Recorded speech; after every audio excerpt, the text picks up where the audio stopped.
Hello, everyone, and welcome back to our final segment of the day, and for that matter, the week here on the GSMC Fantasy Sports Podcast. Now, like I said before the break, we are going to be transitioning back to the NFL, but to a specific game, Sunday Night Football. We talked a little bit about it yesterday in terms of a betting perspective. Now we get to look at it a little bit more from a fantasy perspective, in particular, who to start and who to sit. Now, I did write a lot of this before, like I always do, so I might have to rejigger it, much like I did last week in that game with the Steelers and the Jets. But I do feel like it's still pretty clear-cut who the danger men in this game are and who clearly is not.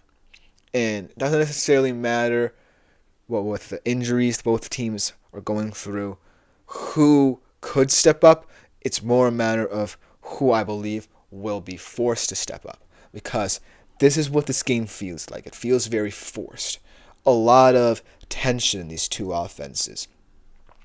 Whether it be through the circumstances the 49ers have been through with injuries, or what the Cowboys have been with just not being able to incorporate enough players outside of Dak Prescott and CeeDee Lamb into this offense. But without further ado, let's just go into who I personally believe will have to either start or sit in this game. And the first start that I did have was Brandon Ayuk, and so you all can see how that has gone. Now he's out for the season. But I do feel on the 49ers side of things, a player who I'm confident should start, and don't be surprised here, is Brock Purdy. I feel like, that game against the Chiefs was not indicative of who he was. The Chiefs are playing lights out on the defensive side of the football, and it was a game where Brock Purdy, the cards were stacked against him. Now, I personally have him on my bench this week for fantasy football, but the reason why I feel like he warrants a start is because he now understands what the system is without all of his offensive weapons, and he now understands, most importantly, how he has to simplify certain things when this occurs. Because before, it certainly felt like he was going a little too fast and the game sped up for him. Now, I kind of feel like he's had enough games without all of his talent where he's saying to himself, okay, maybe I got to slow things down, simplify some things, and not hype myself up over about how I can have to win this game for my team. And so that's why I feel like this week against the Cowboys defense that really has looked inept, and I don't think will have found its footing after this bye week. Look for Brock Purdy to put up serviceable stats. Look for him to kind of look himself again, to a point where he's managing the game much like he should and feels comfortable, with understanding the circumstances of not having all his weapons around him. Because I still think he's a great QB. It's just that, in certain situations, things might have moved too fast for him. Now, on the sit side of things, there are a couple players on the 49ers who I really have not been impressed by this season in terms of their production for this offense. One of them has been George Kittle.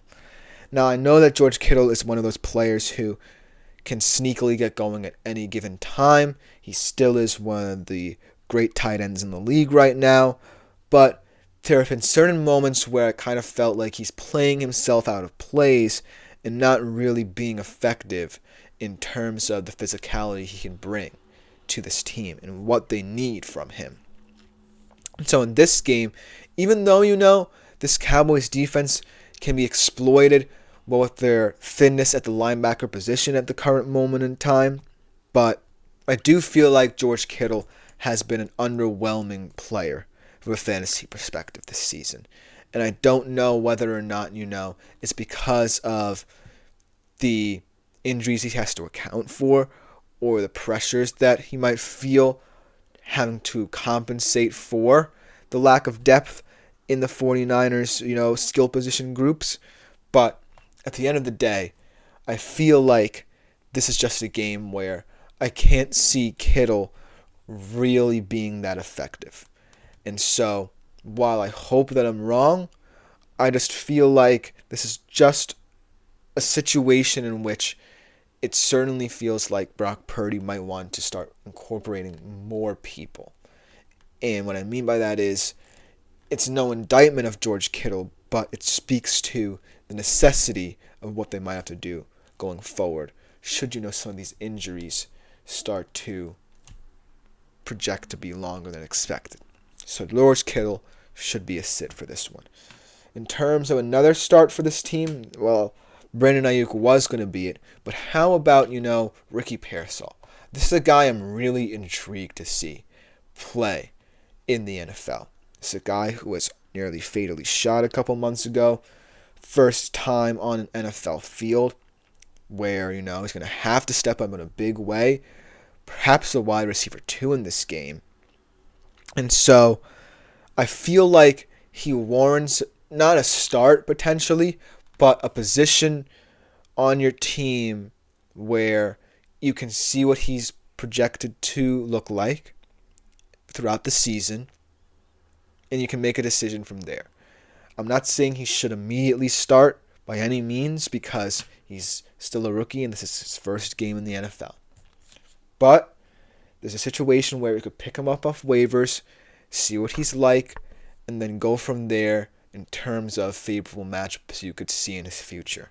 But for now, I don't really see another true start on this 49ers team. I like Jawan Jennings, but I don't know how productive he's going to be going forward for this 49ers squad, especially if there's optimism about certain injuries.